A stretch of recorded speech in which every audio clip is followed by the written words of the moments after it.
জুলাই অভ্যুত্থানে হামলা ও গুলির ঘটনায় সাবেক রাষ্ট্রপতি আব্দুল হামিদ সহ ১২৪ জনের বিরুদ্ধে মামলা হয়েছে কিশোরগঞ্জ সদর থানায়। মামলায় সাবেক প্রধানমন্ত্রী শেখ হাসিনা, শেখ রেহানা, সজীব ওয়াজেদ জয় ও সাইমা ওয়াজেদ পুতুলকেও আসামি করা হয়েছে।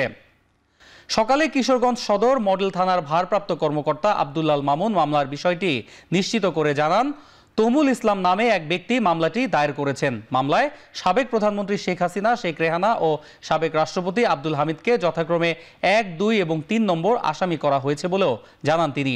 ছাত্র জনতার আন্দোলন দমনের অভিযোগে এরই মধ্যে কিশোরগঞ্জে প্রায় ৫০টি মামলা হয়েছে।